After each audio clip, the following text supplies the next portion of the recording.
You know how long I've been waiting for this? I'm about to make a name for myself. Woo! I really wish you never saw that movie. Woo! I'm about to make a name for myself.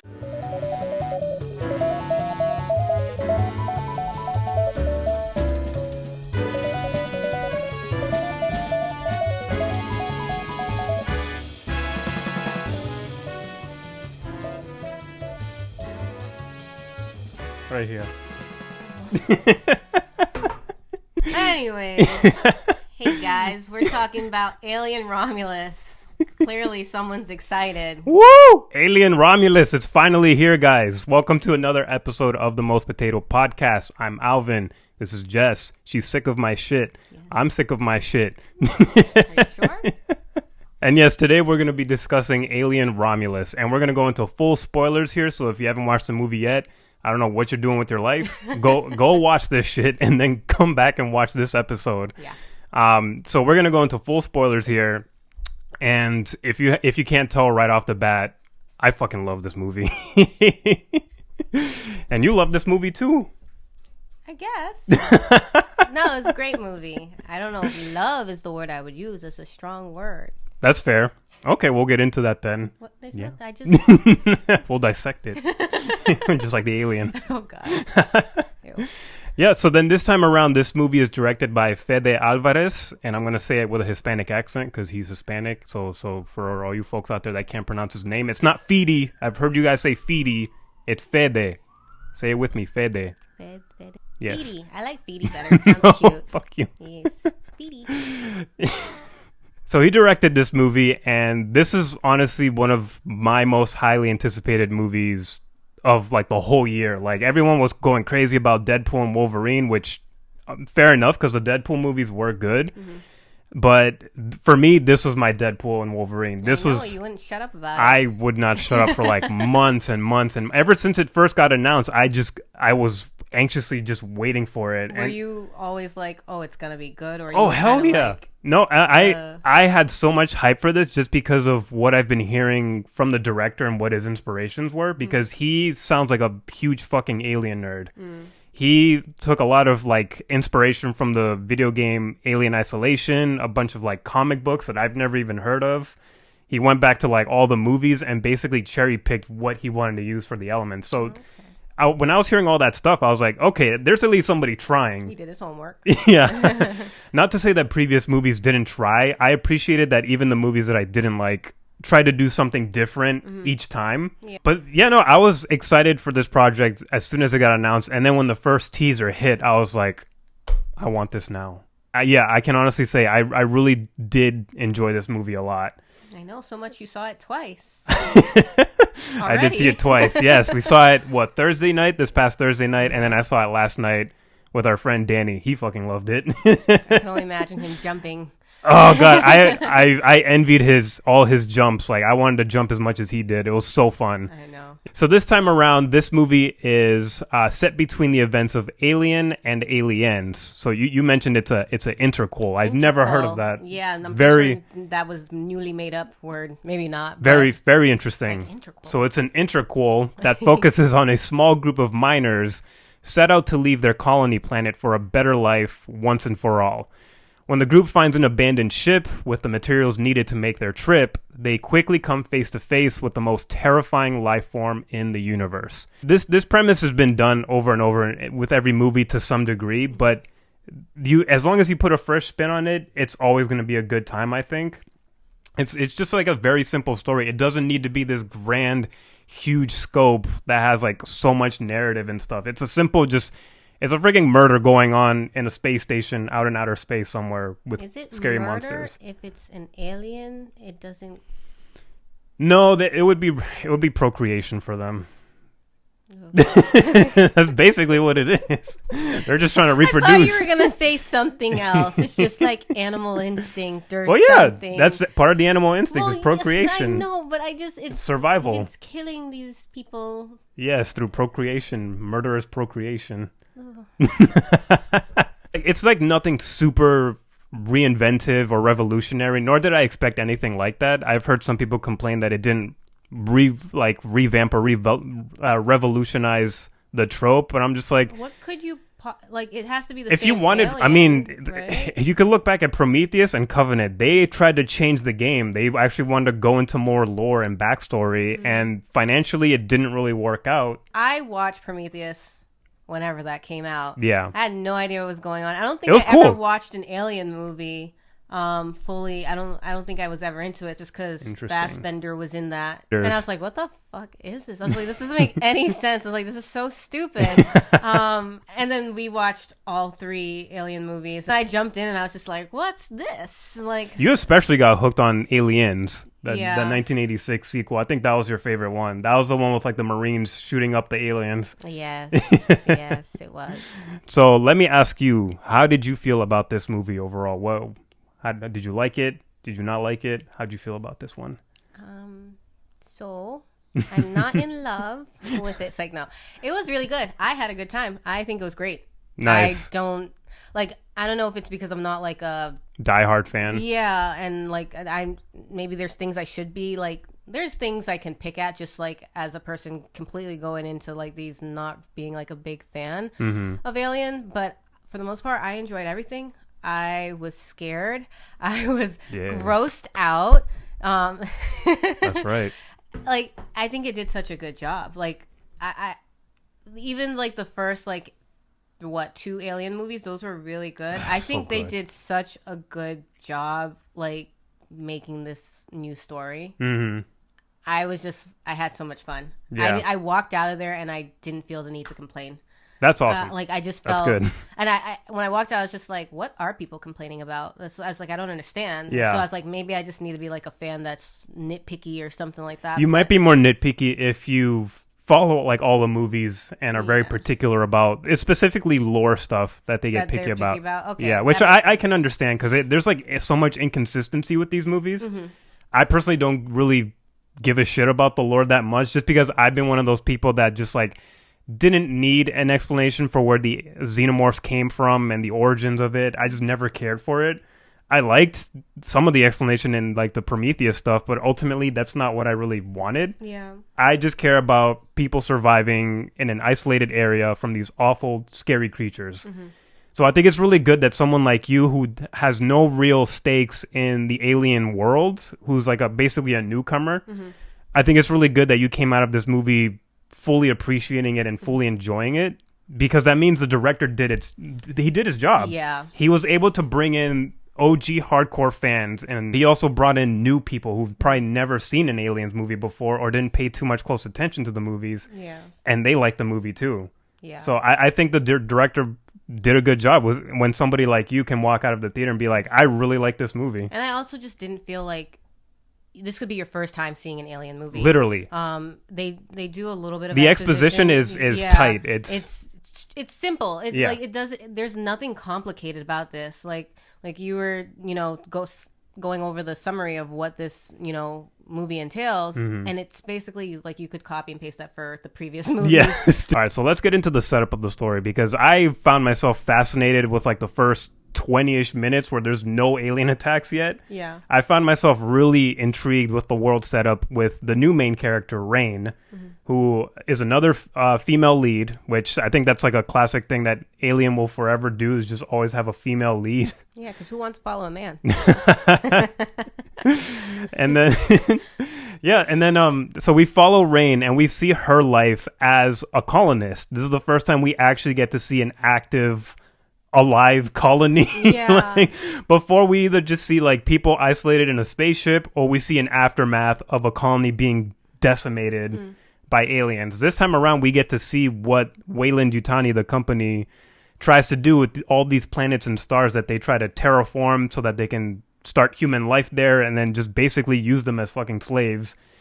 Because here, Rain is a coal miner, except I think they mine like specific minerals that they can sell and use for like the machinery.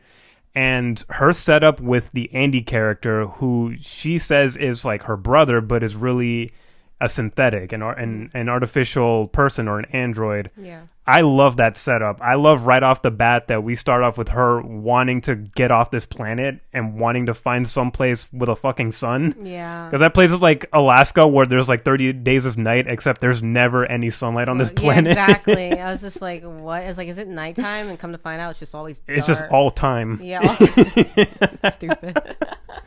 So I really love that little bit of world building setup because we don't have to spend too much time there to understand what's going on. Rain she's clocking in her hours. She's finally got all her hours in terms of her mining work.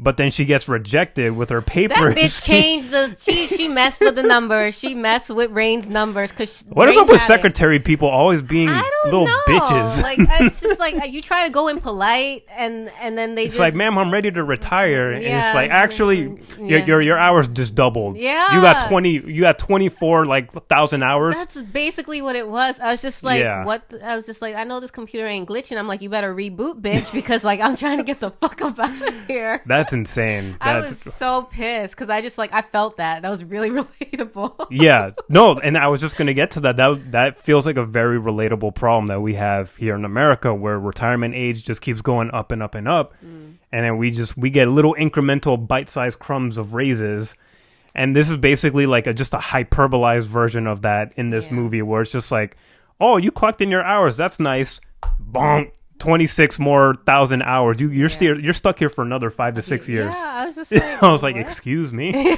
what the fuck?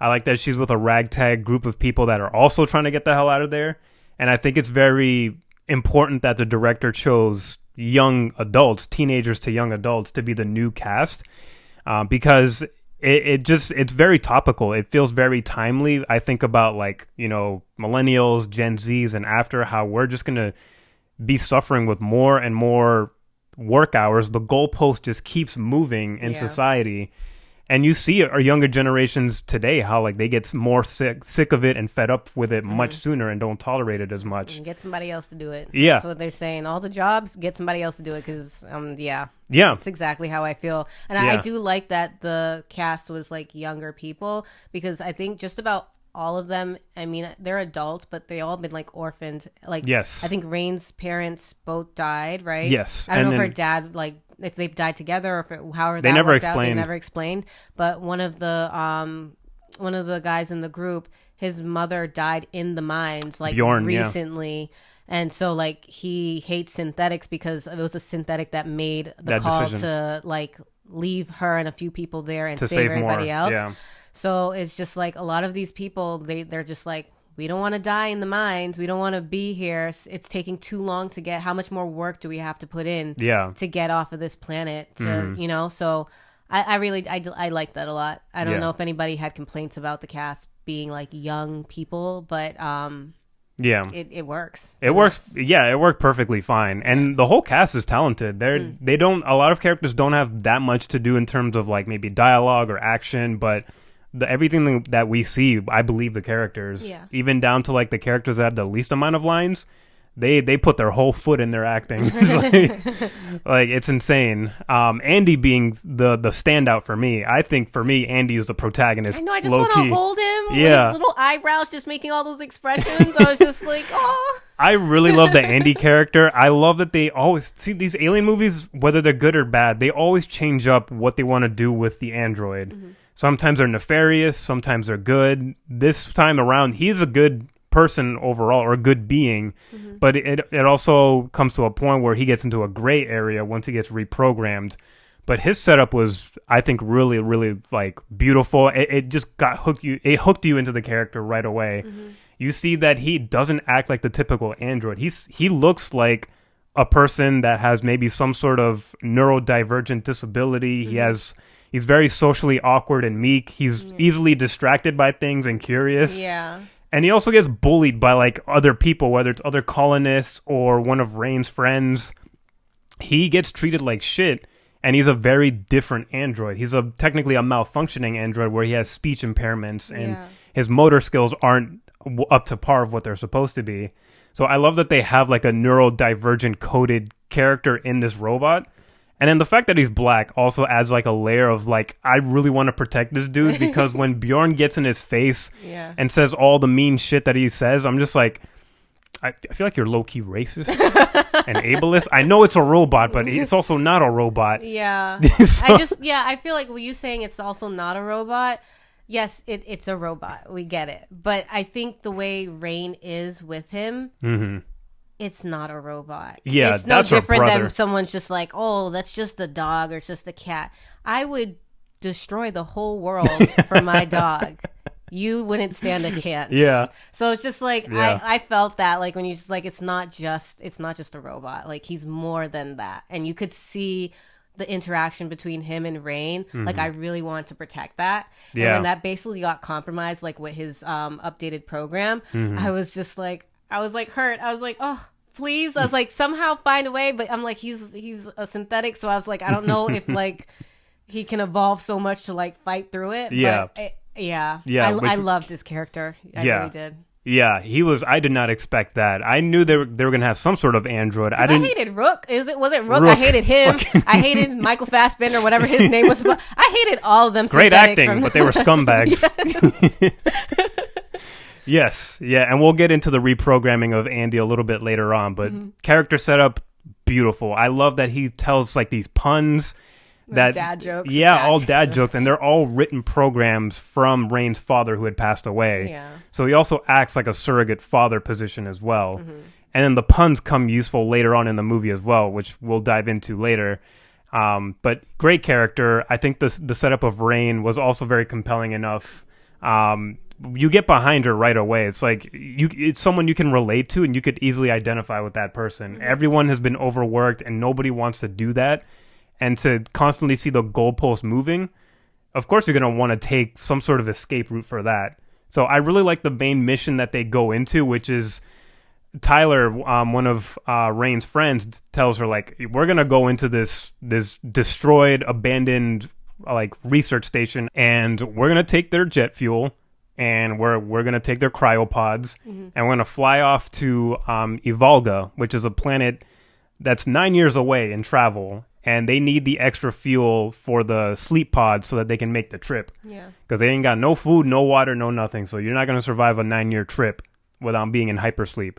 So that's a really compelling mission. I like that it's just a bunch of regular people, which it usually is. It's usually like working class people doing regular things. Yeah. This time around, it's like they're not truckers, they're not soldiers.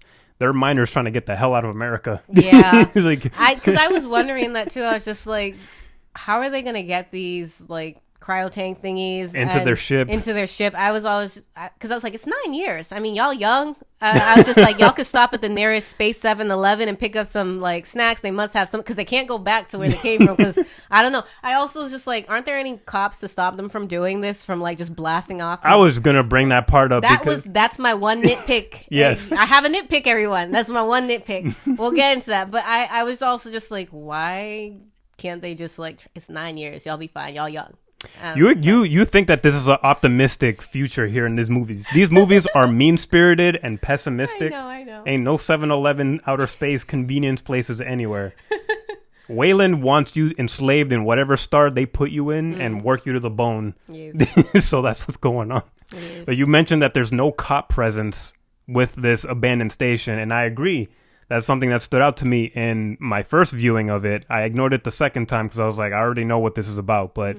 First time around, I was just like, really? No security? Like, it just recently crashed into the rocks, and it's a Weyland-Yutani research facility. With aliens still on it, like there's... And Rain specifically questioned the plan. It's like, what do you mean you want me to go up there and steal highly regulated equipment? I'm just like, it's clearly not highly regulated because there's no cops, there's security fencing off the place. And they were turning on everything in there. I was just like, is that not sending a signal to Wayland at all? Yeah. But it's something we have to ignore because the movie has to happen. That was the plan. They were like, let's pretend to abandon this ship.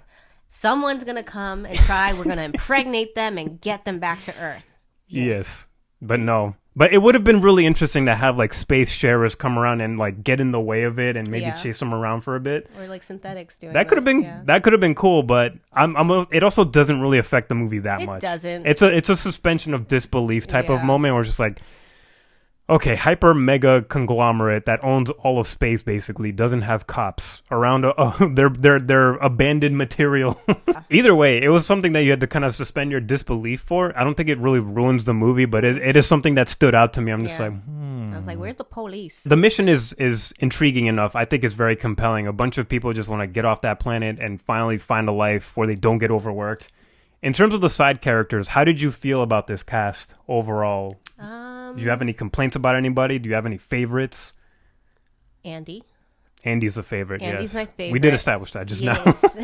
Andy's my favorite. Let me see. We had Rain. Who else did we have? There was Tyler, Bjorn, the angry cousin that hates Andy. A cousin. Okay, yeah, they're cousins. We have Kay, the woman who is pregnant with a baby. Oh yeah. And then I didn't like her, guys. I didn't like her. Damn, what was wrong with Kay? She's stupid. There's something stupid about her. I don't know. I don't like her.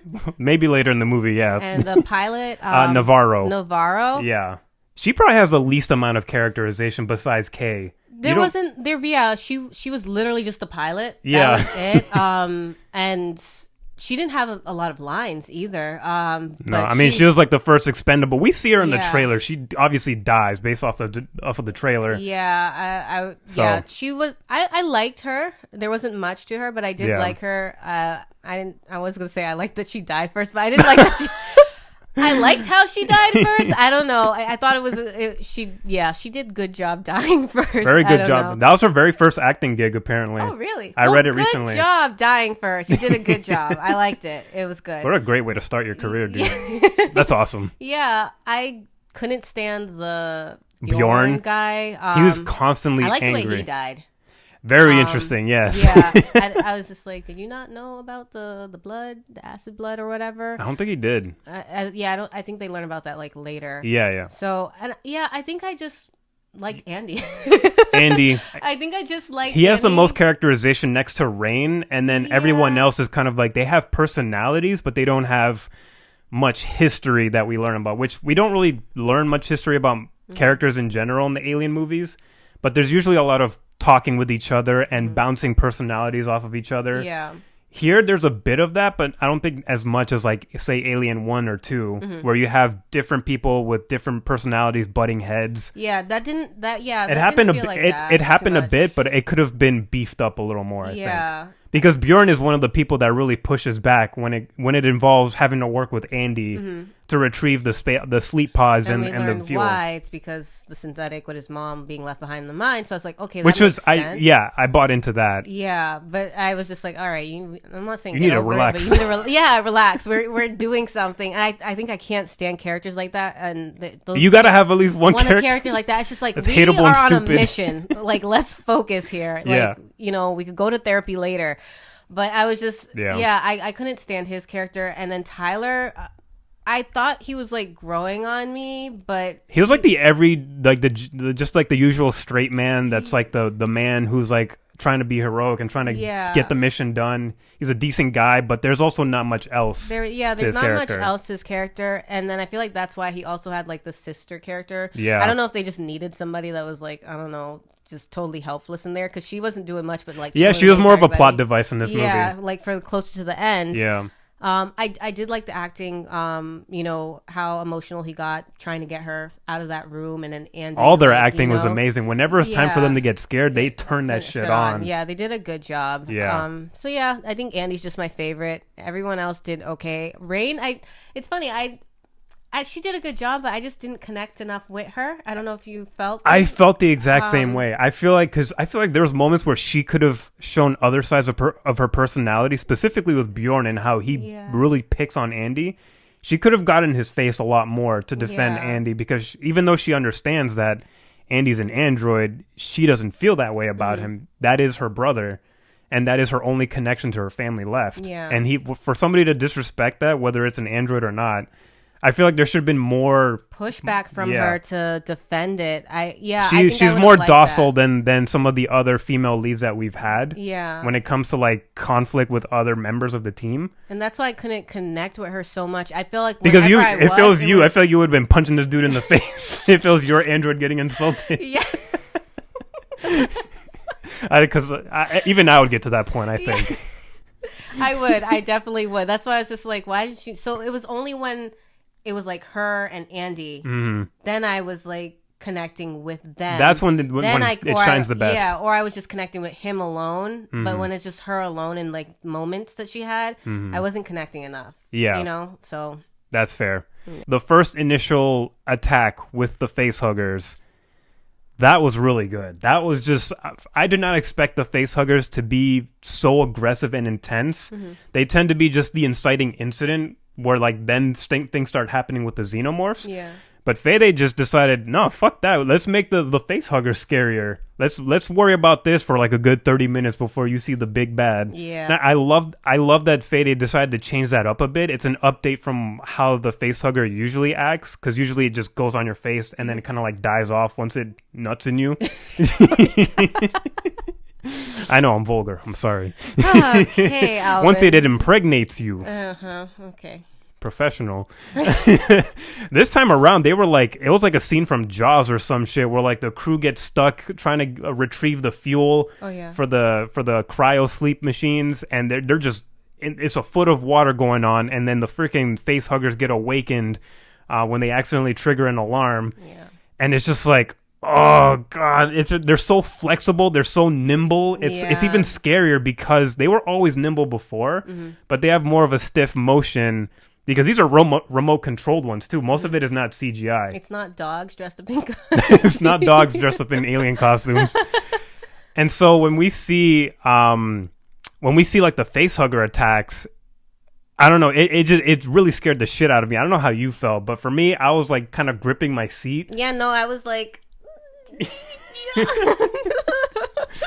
yeah, it was, oh god. Yeah, and it was funny because Bjorn, he was there whacking them. He had like this long like electrical stick. Did he have that already? I think he did. Yes, he picked that up earlier, which is convenient. And yes, he had some reflexes. Yes, he was just whacking them. And then I freaked out when one latched on to Tyler. Oh, and he just zapped it. I was just like, bro, what if you want to kill this man? It's like, hey, we very short time to think, all right? So I guess so. It was a 50-50 chance that it'll work. I was just like, wait, what the fuck? Like, I wanted to be like, what are you doing? Yeah, no, that was great because there was just like rows of, I don't know what was in that room. It was the fuel, and then also a bunch of rows of the facehuggers in packages. Yeah, because basically the fuel they were getting was like a coolant too. Yeah, because didn't Bjorn lose like, or he got frostbite. Yeah, yeah, and they pulled it out, and I was like, okay, this is what's keeping those things contained. Mm-hmm. And as soon as they pulled that out and messed with something, then the temperature warmed up in the room, and then that's why they started popping out, and then the water was there. It was like some Jaws type of shit. Yeah, because you didn't see anything, and then the room was already dark. Yeah. Andy can't open the door because it's a security measure, and like he doesn't have full access. Yeah, and that's the only reason why he's allowed to even be here, because I'm just like, y'all just mad rude to Andy, and the only reason why y'all want Rain here is because of her android. Yeah, y'all can't even show him some respect. Yeah, Bjorn. But yeah, no, that was really good. I liked how they were whacking away, and it was so scary. I was like, oh my god. Just the like. Ugh, they're gross. They're violating. I mean, and look at the size of this shit. That's all up in your face, and then they show how like that goes in your throat. Okay. They went into much more detail this time around of how the face hugger works. Mm-hmm. Because I'm sorry. I was just thinking about Tyler when he got one on his face. It just like stuck its thing in his mouth, and he's like. I feel like he has. That's not the first time he's been in that position, I think. I know, but it was just so funny because I was just like, they're just like, oh, we're fresh out of these packets or sacks or whatever, and they're just ready to just like impregnate anyone with the alien thing. It's so creepy, but I loved how they're trying to make a name for themselves. I love how they did that close up with that for him. I was just like, oh, I didn't think we would see anything. I don't know. For some reason, I didn't think we'd see anything like close. They looked aggressive in the trailer, but I did not expect this to this scale. Yeah. Ooh. Yeah. And then we see that Rain and Navarro try to help out, so they're able to get the door ajar just enough so that she can get a new chip that she got from a broken android. Oh yeah, Rook. Rook. Yeah. And they implant that into Andy so that he gets his upgrade. And I love that the upgrade happens right before the facehugger attack, because that adds suspense. It's like, shit, these people are scrambling with the facehuggers, and he's over here just like getting his new iOS update going on. And then as soon as he's activated and he catches that fucking facehugger by the tail, I was like, oh, kung fu, bitch. And then you see quickly that he's way more abled. He's got full, like, completely updates with his motor skills. His speech impairment is gone. He talks a little more like an android and less of a person like he did before. And you see that he's got like a new directive as well, which he learns a little bit later after the attack. But he's able to get the security clearance to open the door fully, but that they're still not out of the woods because the facehuggers, they just burst through.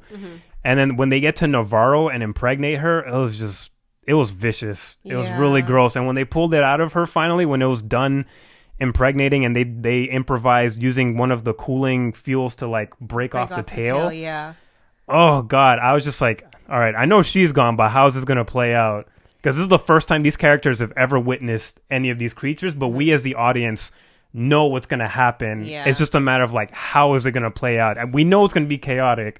We just don't know how chaotic. Because I don't know if it was in the trailer, but when Navarro and Rain go on the ship, she finds like this X-ray type of scanner thing. And she uses on her arm. Which is a cool new trick. And I was like, you're going to be using that later. And they set up a lot of things in the beginning that pay off. And I was just like, oh shit. I was like, we're gonna see it, because I went back there. I was like, oh my God. So I just think those things, they move so quick. I think I'm always in like disbelief how quickly they'll like impregnate, because I thought they were gonna have time, but I was like, people got to start dying now. Like we well into the movie. Like even if y'all save her, she's gonna die anyway. So we're just gonna start here. When she gets back to the ship. And her chest starts compressing and stuff, and you just see it like kind of. And you hear the cracking. Yes. Oh, that was a new thing. You never really hear bone cracking. You just hear like mushing sound, and then it bursts out. But it was like this. The alien was struggling in this movie. Yeah, I like which that. Made it more painful. Don't just like make it pop like right out, because then it just looks too clean and easy. Yeah, and I'm just like, I don't know like what an alien popping out of me would feel like, guys. But like popping out in show minors. I just feel like it would be a struggle, because it's just like it's muscle, tissue, and bone. It's all that stuff. Yeah. The director emphasized the audio design is amazing, but it's haunting. Oh, guys, I got cold feet or goosebumps, as you would say in America. But yes, oh my God. Ugh. Yeah, and that final scene where she dies and you see like the first chest burster, it's just ugly. It's It's so gross. I hate that little thing. I know. It's literally just a little dick with teeth. It's so gross. And then Kay's reaction, Isabella Merced, she's a fantastic actress, just based off the little material she has in this movie. When she looked at that thing horrified and screamed, I just felt it just curdling, like just all inside me. And then I was surprised that she even made it out of that crash with when they try to escape with their ship, and it just ends up crashing back into the research facility. I was surprised that thing didn't even blow up.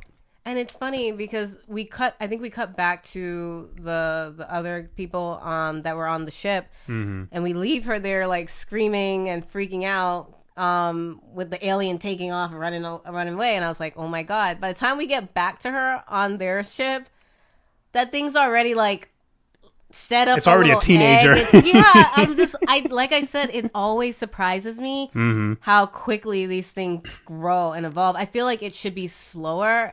Technically should be in real life, but here it's the perfect organism for a reason. It just keeps evolving. It's Yeah. Oh, I think I would just give up. I'm sorry. Like, I know. I want to fight, guys, but I really feel like when it's the perfect life form, it's very hard. Yeah. It's very hard to fight. Acid blood, just. Which that's when Andy starts getting a little more intel with his new upgraded chip, and when they put the Rook character hooked up to the computer to learn more about what happened here. Because before the chaos, that whole chase is caused because Andy learns that his new directive is to do what's best for the Wayland Company. That's what Rook tells him, and then he basically operates in the good of the company. So he makes any decisions that's gonna work to bring in the samples of the aliens, anything that is useful to the company. Andy will make decisions even if it means sacrificing people. So he's no longer the old Andy who's there to just protect Rain. He's trying to protect the asset for the company. So that's why Navarro is chased off, because Andy's trying to stop her, maybe even kill her, when he understands that there's something growing inside her that could kill everyone else, and that could get in the way of him getting back to the company. So I really like that they did that switch where he went from like Andy being this lovable, lovely robot to like now he's just like, oh shit, he's just one of the fucking company people now. Yeah. He's working for HR. That's it. Fucking HR. Yeah. And I thought there's a lot of people that complain about this ugly CGI thing with Rook's face, because they used the dead actor's likeness from the very first movie, who plays an android named Ash, a totally different android, but has the exact same appearance, same model basically, and same intention, which is they were only there to collect the alien. They didn't care about the workers. That was like the only thing where like the picture really didn't work, was the CGI face. It just looked like a weird combination of like a little puppet with a tiny little mouth moving on a face that's too big. Did it give you like the Luke Skywalker vibe? It was giving me the exact same vibe. Yeah, and this is like I can tell that this is probably a Disney decision. It's just like they stuck their dick in this pot for no reason. They're just like, guys, this is great, but let's put in AI CGI face of old or dead person. And it's just like, why? First of all, it's not the same character. It's a robot named Rook, not Ash. So I feel like you could have just put any other actor. You could have even used Michael Fassbender. I don't know, to bring him from the Covenant and then find out he ended up in this place. I'm confused. I'm like, during this time, was that the only face you guys had to make? There's so many other androids with other faces. I don't understand that. It was one of those nostalgia bait things that I don't know if Fede Alvarez decided on that, or if it was a Disney thing. It feels more like a corporate decision that's just like, you got to put this in here somehow.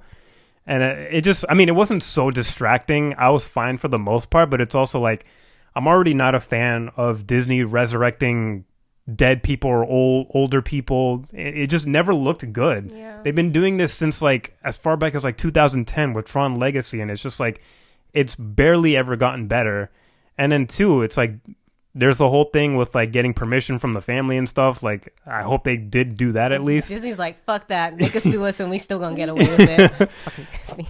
And then it didn't add much to the movie, honestly. For me, I wasn't that excited. Yeah. And then I just felt like it could have just been any other actor. It could have been any other android. I was just like, wait, don't I not like that guy? Is that the same one? Like, good. That blew up in the Nostromo. Yeah. I was just like, I guess, whatever. That's another just a nitpick for me. It doesn't really deflate the movie because he has a bit of a presence throughout the movie, but...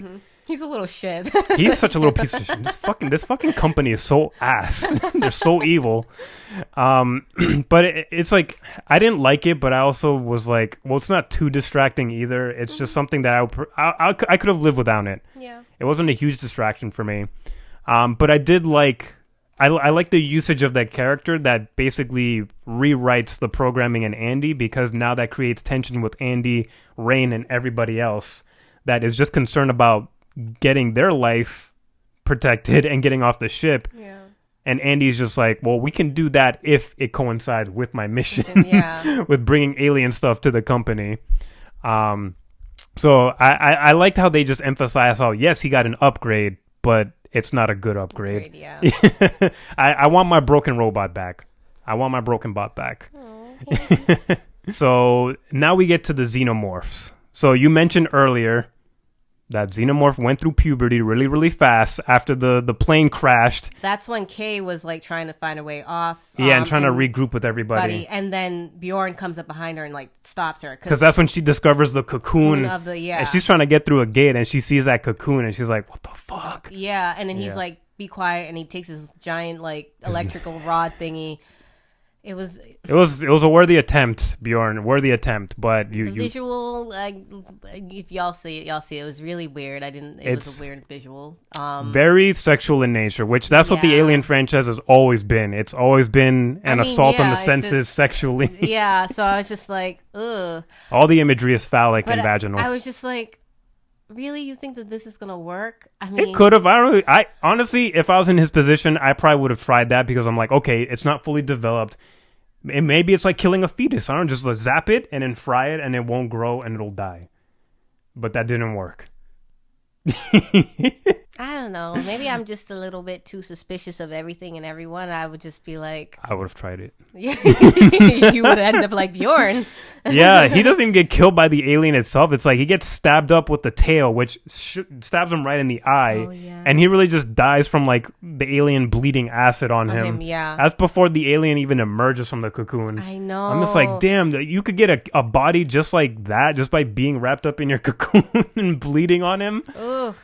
It's insane. And then Kay's trying to like make it through the door, but she's panicking. She doesn't know why the door's locked. She doesn't realize there's a fucking key right on the floor somewhere. Yeah. And then when you see the xenomorph emerge for the first time, I love that they make it a grand entrance because, yes, we've seen the xenomorph before. Mm-hmm. But there's always like a new interesting way to like introduce it. And I love how they just have it, the xenomorph cornering this person as it's being born. Yeah. And it was just, oh, I love that they brought back like the wet, goopy design, just like constantly just like slippery. Ugh. Yeah, it was really nasty. Gross. Goosebumps. Yeah, I love the suspense that they built with, you just didn't know when a character was going to get got. Like, you think they're going to get killed because they're panicking. Yeah. But then Kay finds the key, she's able to make it. And then she's able to go far enough into the research facility to try to make it to the other, the group. Mm-hmm. But then she's still being stalked by this motherfucker in, like, the stairwell. And you hear, like, the thumping noise. The creature's just right on top of her, like, while she's hiding under the stairs. I would have stayed right there. I'm not going to lie. I would have just stayed in fetal position, be silent, and just hope for the best. I'm just going to stay there for the rest of time. Yeah, someone would have found me. Or I would have blown up in the ship when it blew up later. But I ain't dying by no alien thingy. Yeah, and I forgot to mention, during that, at the same time that Kay is trying to escape from the alien, there's a sequence with the facehuggers where Rain, Tyler, and Andy, they have to go through a room full of facehuggers. Oh my gosh, I was dead because they were just like, we're gonna turn up the temperature of the room because they can detect your body heat and sound too. So and you gotta be quiet. Sweating in my seat as if I'm in the movie. Oh my god, yeah, that was really intense. I like that. That was another refreshing take on how to use the facehuggers because that wasn't really an established thing before. So I really like that you have an advantage, but it could work easily against you. You have to make sure that you're not panicking, that you're quiet.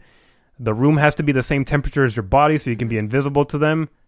It's possible, but I don't know how doable that is. I don't know how, like, I think Andy was just like, you can't show fear because that's going to raise your body. Yeah, and sweat, goosebumps, all that stuff will detect. I'm just like, what do you mean? Like, I was basically saying, like, okay, so you just don't be human, basically. Yeah, I was like, that's not possible. But they started doing that, and then that's when Kay was calling in on the radio. Yeah. And she's panicking. Tyler's freaking out. He's scared. And that's when it just all hell breaks loose with the facehuggers. Andy was just like, run. And then they just...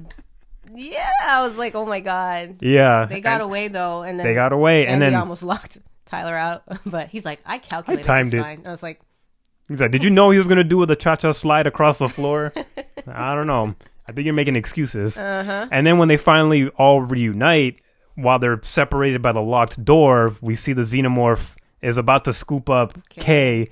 And I love how they take the moment to just build suspense and have Andy be like, no, I'm not opening the door. I know. Rain's just like, she's pregnant. And Tyler's just like, what? My sister's I know. pregnant? He's freaking out. And then he gets this world-breaking news. Exactly. And then you see, oh my God, he was on the floor begging Andy. He was hanging on to him. Dude, the acting from all the cast. I was like, Andy, open the door, Andy. Everybody's emotions were just palpable as fuck. Yes. I felt for Tyler when he got to his knees and he's just like, like, open please, Andy, please. You should be in the movie. I'm an uncle.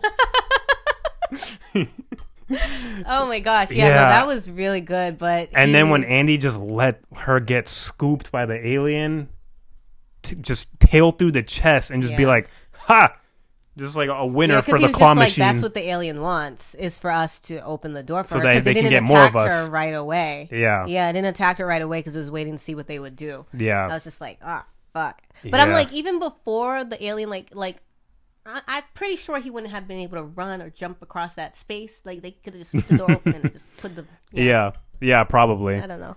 Yeah, but that was a great dramatic moment. Mm-hmm. I just love how this is what I love about all kinds of movies, like action suspense movies, specifically with like science fiction with creatures like Jurassic Park, Jaws, whatever. You're not just worried about the monster, you're worried about other things going on. You're worried about environmental hazards. We see that there's a countdown for 36 hours, shortened to like I think 30 minutes or something, before the whole station that they're on crashes into the asteroid belt, and then they all just freaking die. Yeah. So they're racing against the clock, and racing against the alien of each other. They have to deal with each other with conflicting ideas and goals, because Andy's now getting in the way of protecting everybody if it gets in the way of his new mission. Yeah, and look how Bjorn, he was ready to just leave them all there. Yeah, and take off. Yeah, it's just.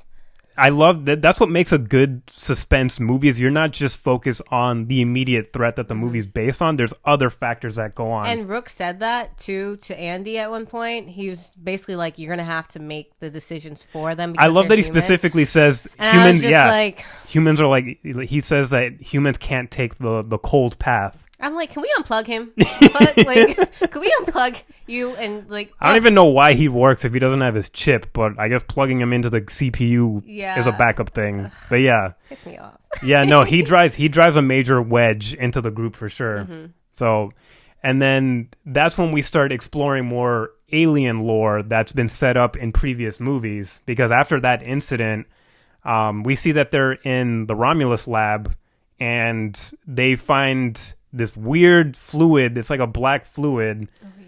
And then that's when why did I call him Rank? Because he looked Rook. Rank.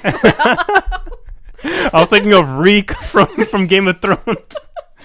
When Rook decides to show up and give more exposition, he explains to everyone why they're here for the specimen. There's something called a Prometheus vial or something, and it's like a fluid that he basically extracted from the xenomorph. And it establishes and basically makes canon the prequel movies, Prometheus and Covenant, where they have this fluid that's like the source of human life, basically, and that's how like the xenomorph was created as well. And this is the thing that Andy's supposed to protect and bring back to the company. And I just love seeing Rain's face just being like, this is like, there's a moment of where she just looks at him and she's just like, I don't give a shit about this. Yeah. I know that you have to do this and I can't stop you, but we need to get out of here and regroup. But I really appreciated that they actually took the time to establish a bit of lore. It wasn't really needed for the movie, and I didn't expect for them to go kind of lore heavy. I thought they were honestly going to ignore the prequel movies since they weren't the most financially successful. But anybody who's like a huge fan of the Prometheus lore and Covenant lore, they got a little bit of something out of this too. Yeah. And then that adds a lot of stakes for later on in the movie, as we'll see with the vials that they bring back. But we see like there's like a test subject with a rat that supposedly got healed from like broken legs and shit. Yeah. With the video footage, but when they leave, you see that there's like this black goop and shit that bursts through the body. Nobody watches the whole video. Yes. I was just like, you can't be that stupid. They must have a fast forward function. You don't have to sit through the even whole Rook thing. Rook must know about this. He's got the database. Of course he knows. Of course his rank ass knows. He just not saying anything. Yeah. I really like this is the key thing that I really appreciated from this lore thing. I don't really give a shit about like the history of like where the aliens came from or whatever. Mm-hmm. I like that we find out the reason why Rook and Andy are so hell-bent on getting this thing. Rook explains that we were extracting this thing so that we could help accelerate humans faster, because we can't wait for evolution for them to be stronger. Because he mentioned how so many miners are dying from accidents, and then also he mentions there's various diseases that are spreading through different colonies, and it's because fucking Wayland is not taking care of their people. I was just like, instead of spending money on this nonsense, like let's get some safety measurements in the mines. Let's some infrastructure, affordable healthcare. Like we can't even get that in real life. So I know. But it's very relevant to real life. We're going through many diseases right now. Yeah.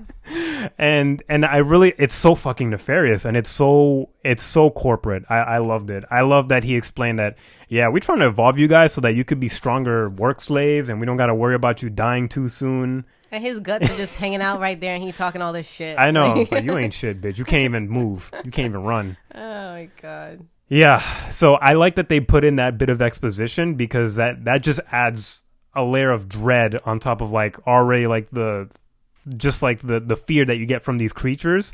Now you're just like, oh, now I'm really fucking mad that you're putting us through this shit for capitalism. You won't let me retire and you won't let me live as a regular human. We see that Kay is still alive because when they try to escape through the elevator shaft, Tyler stops them and he's just like, stop, I hear something. And you hear like a moaning. And then they go into these caverns that's full of like goop. And it's just like, it's the classic alien tunnel is what I call it. It's where you know you've done fucked up if you've gone in there. You go from like metal pipes and shit to like black ooze. And then sure enough, you see dead bodies with open chest cavities, dead face huggers everywhere. And they see that Kay is there. So she's alive. Yeah. But she's not good. We as the audience know she's not good. If you're stuck on the wall, that means you got. You got with a new fetus. Yes. But she didn't have one in her. She wasn't because she was already injured, and the creature wouldn't like impregnate her with the alien. Yeah. That's why, because I think Andy did mention that because she was just there like bleeding out or whatever, but she didn't have anything in her. Yeah. Except for her baby maybe, but I don't know if he was still alive. Yeah. At this point, when we saw this, I was just, something clicked in my head. I was just like, this is the first movie ever where none of the men get assaulted and impregnated.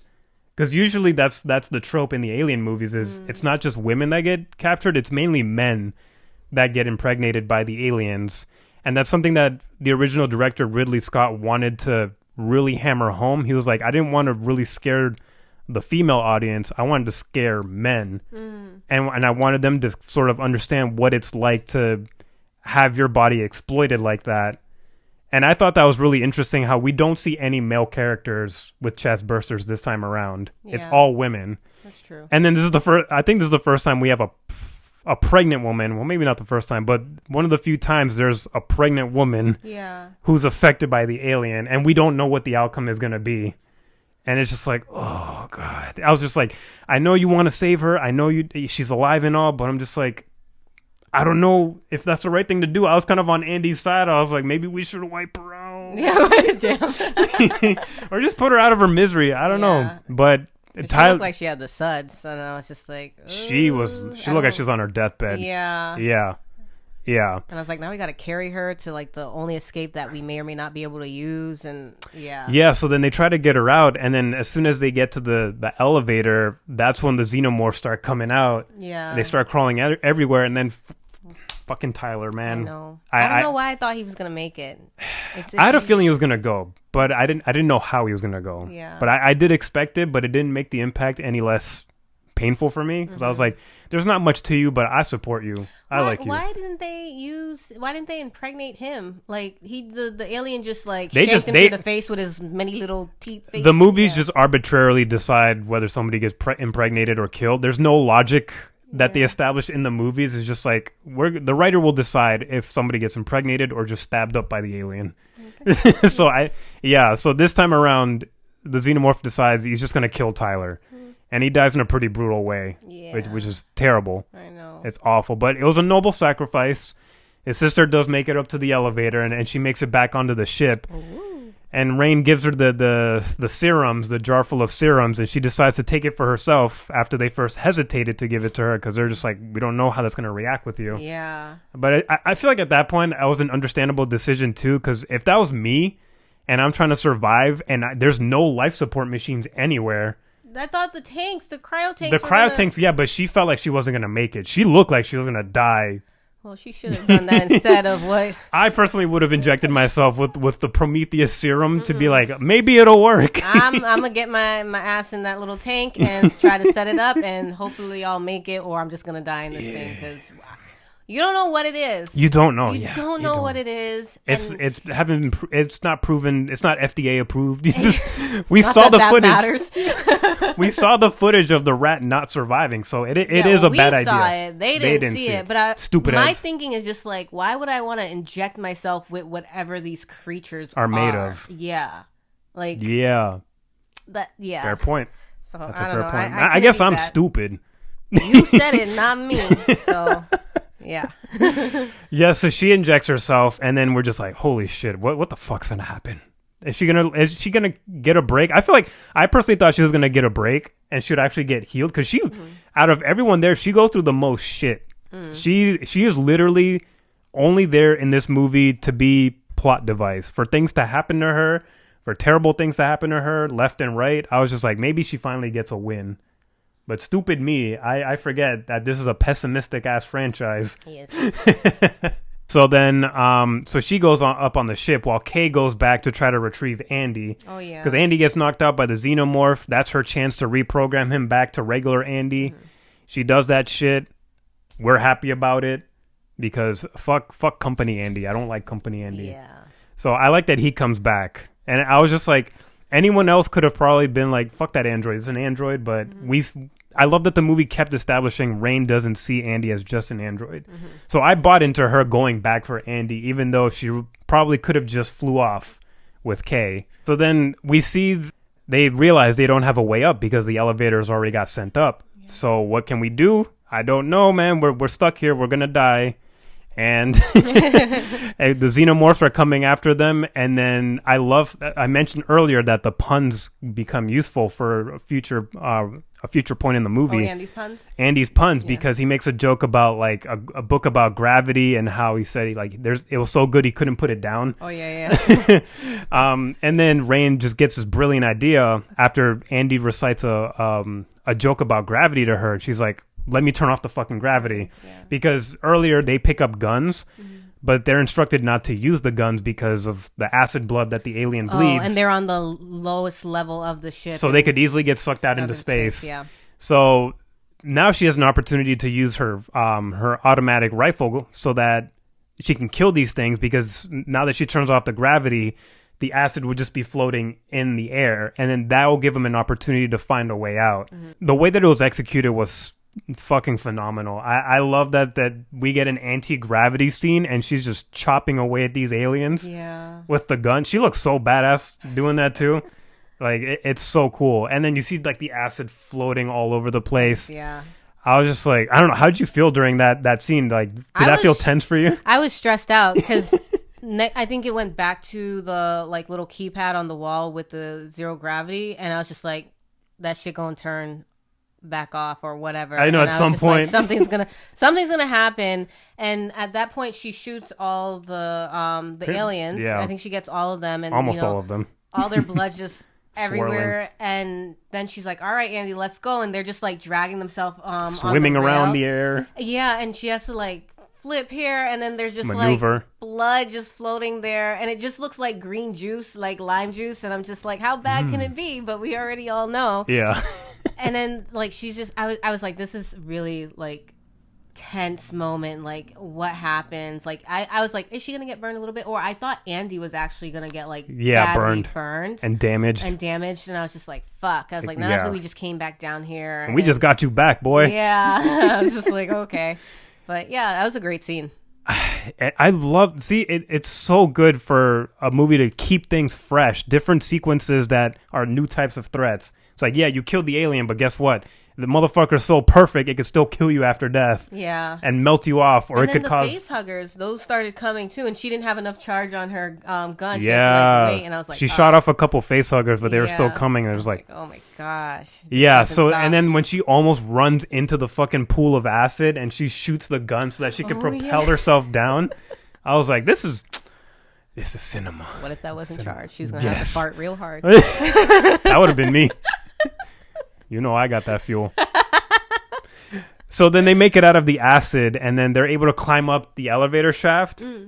But then she almost gets fucking gripped by a surviving alien. She does. I think it just totally grips her around the waist, right? Yeah, and then she has to shoot off the the grip, and then of course acid blood comes out, and it's corroding the whole metal. Yeah. So then of course there's an opening for the alien to come. They just can't leave and have a happy ending. So then when they're floating up to the elevator shaft, and we see that the countdown is running out for the anti-gravity. Yeah.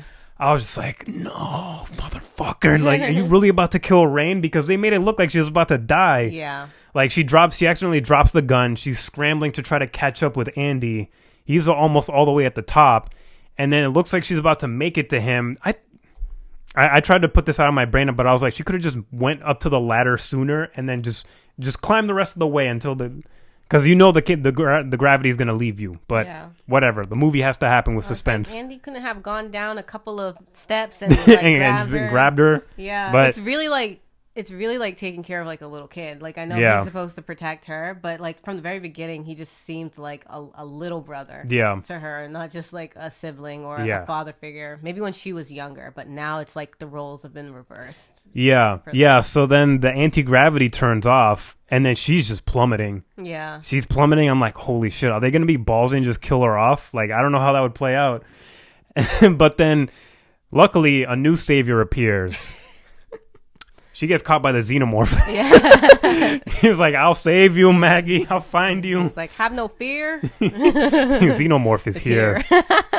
She catches her by the tail and just basically is just staring her down because we need that suspenseful moment before she either gets killed or impregnated, because we see a face hugger about to like tag team the alien too. Oh my God. And I'm just like, oh, here we fucking go. But then Andy finally makes it down, shoots off the alien with the gun, and then knocks over the alien and lands on him. And then before killing him, delivers the iconic line that Ripley says in Aliens, where he goes, "Get away from her, you bitch." Which I saw that people had mixed reactions to that. It was like a lot of people felt like it was forced and it wasn't really necessary. And I was just like, I can kind of get that, because I feel like if they had said something, set that up a little earlier with a conversation that he hears and then he uses it later, I feel like that would have worked better. Here it was kind of random, because I'm like, why is this android cussing at this alien? I thought it was because Bjorn was always calling him a whole bunch of names. I don't know if Bjorn called him a bitch at one point. He called him fake person. That was a slur. Yeah. To me, that was a slur. But yeah, he kills off the alien, does the iconic line. I didn't mind the line. I thought it was kind of cute, but I was like, it was also like, it's not very needed either. But he finished off that alien, and then they somehow speed run the whole climb up to the shaft, because they have like, I don't know, 10 seconds left before the whole ship just disintegrates. And then that leads into like the ultimate act, which I was not ready for, with Kay's baby. We could have just ended it right there. No, talk about it. How did you feel when we saw that Kay could not sleep in the sleeping pod because she was giving birth? We see that she's convulsing in the cryo sleep chamber. I don't remember that. I don't know what you're talking about. When they escaped the dying research facility just blowing up. Yeah, and then the movie ended right there. It was great. I really liked it. No. Do we have to? Yes. Let's get into the cherry on top of this beautiful, nice, nasty cake. I keep this was a good movie, and it's so good. I just thinking about it, I keep getting goosebumps. Oh my God. Let's get into the final act, because for some reason nobody in the Alien franchise can just catch a break. But wait, can't. There's more. There's always a but wait, there's more scene. I feel like in every movie, and I love it. It's a formula that I don't get tired of. I don't get tired of, especially if you keep it fresh, and they kept it fresh.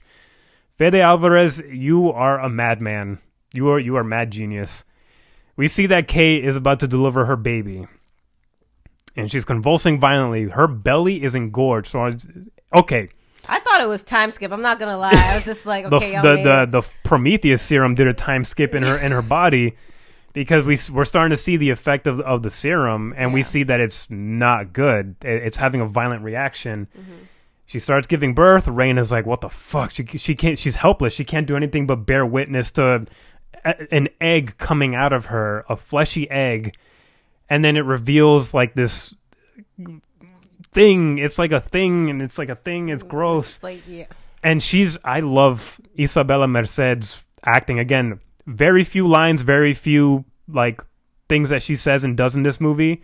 When she says, get that thing away from me, and the way that her voice was just croaking up and just breaking, I was just like, I really wanted a good ending for her. I feel so bad for this person. It's like she's like the worst person ever getting punished, but she's just a person who's pregnant. Yeah.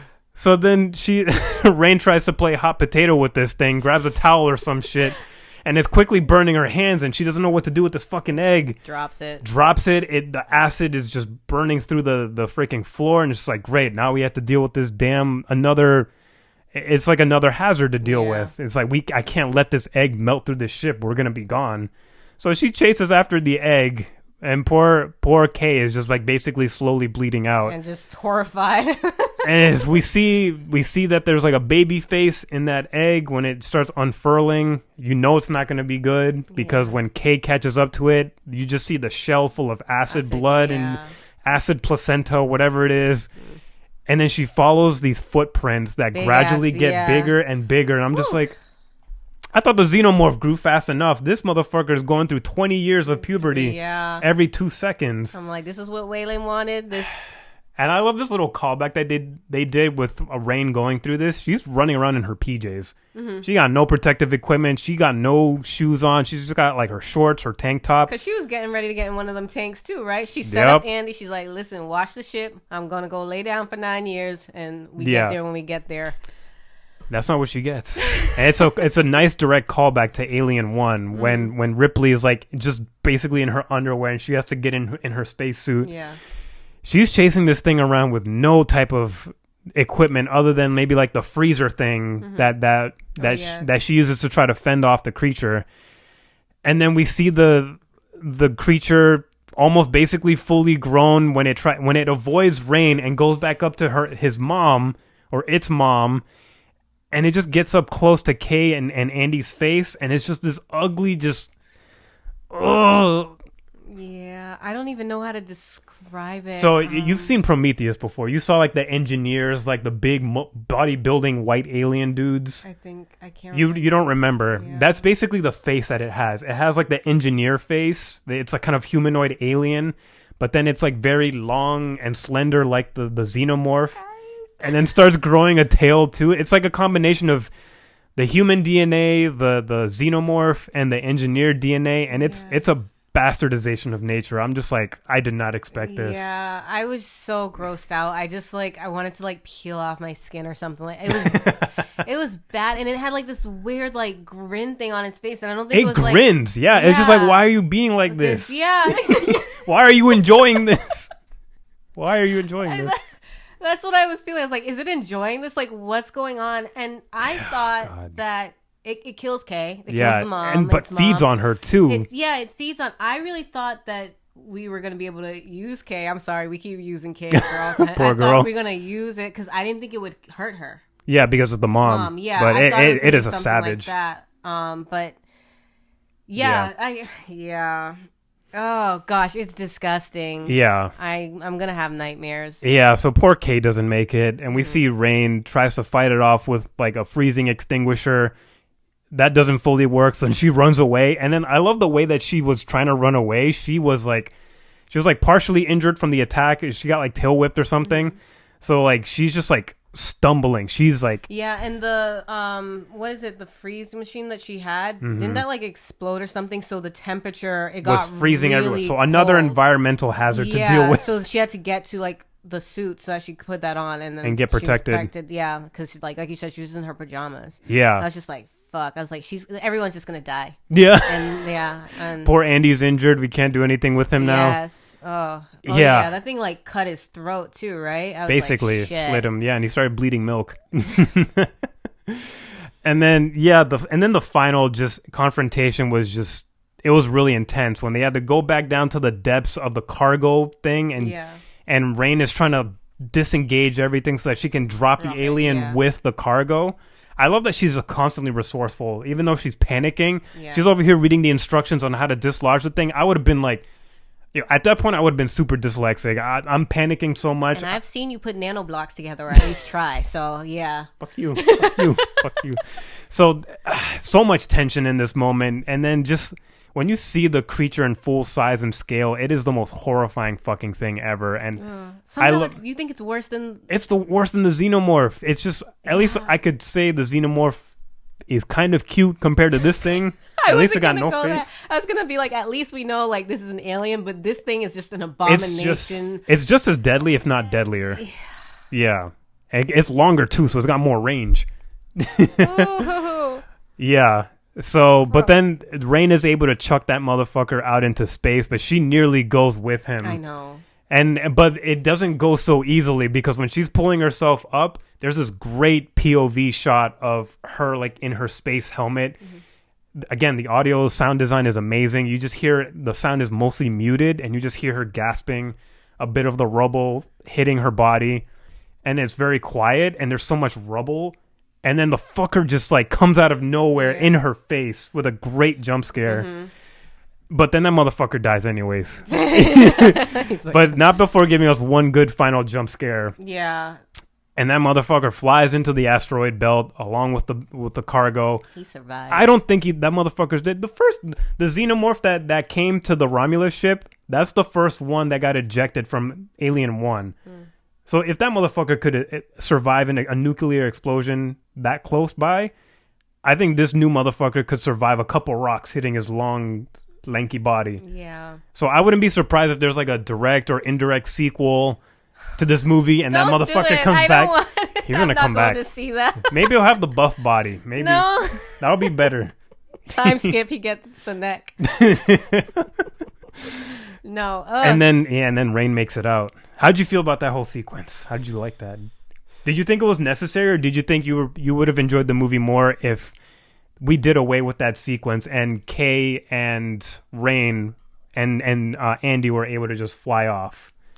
I mean, no, I'm fine with it that we got it, because honestly, say they do a sequel or whatever, I would be fine with it continuing off right there. They make it to the next planet. Like, maybe they delay the creature thingy inside of her, or maybe it stays asleep in the tank as well, too, or the cryo tank.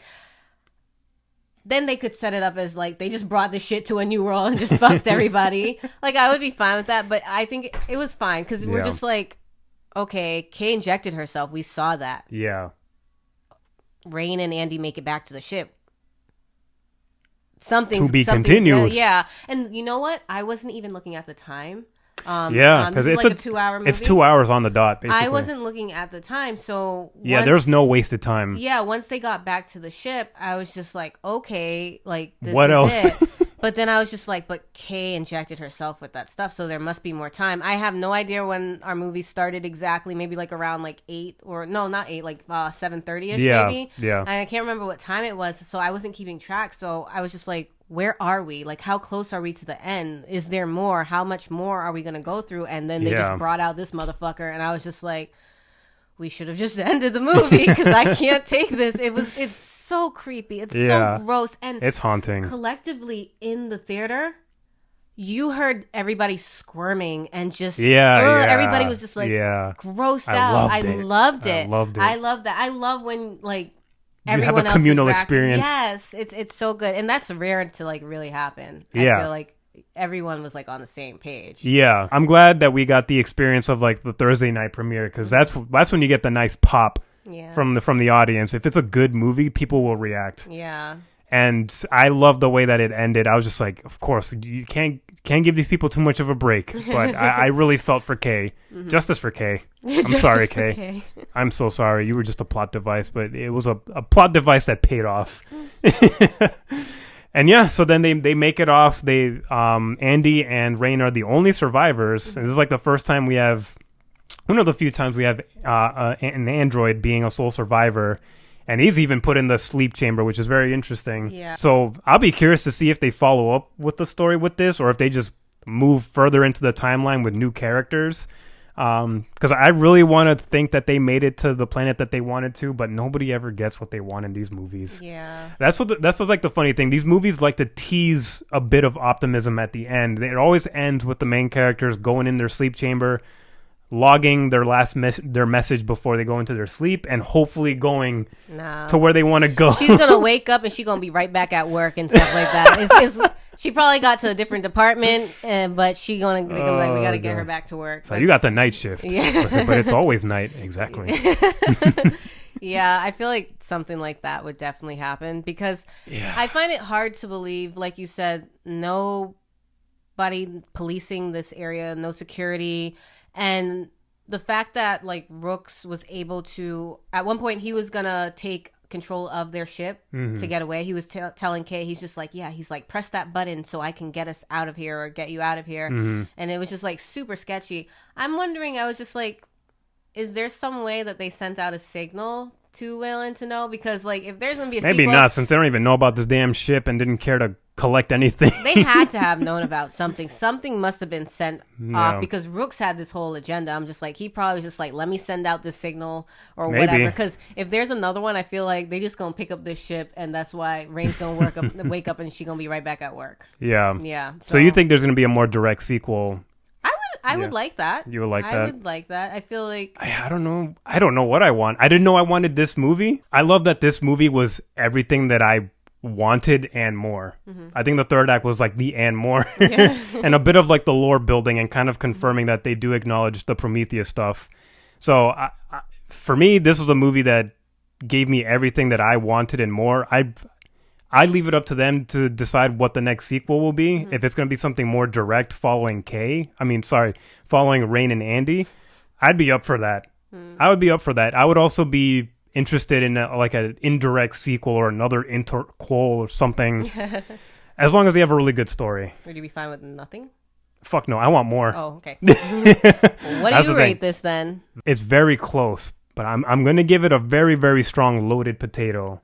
Because if I were to rate the Alien movies with our ranking system, Alien and Aliens would be like in the most potato range. And this is Alien Romulus is just below these two movies. Okay. Loaded potato. Loaded potato. What about you? I'm going to give it the most potato. Yeah, I had fun. The legendary most potato. I'm not like a hardcore Alien fan or anything like that, but I really had a good time. I felt I left it feeling good, like for them, like that nasty man thingy slender thing aside.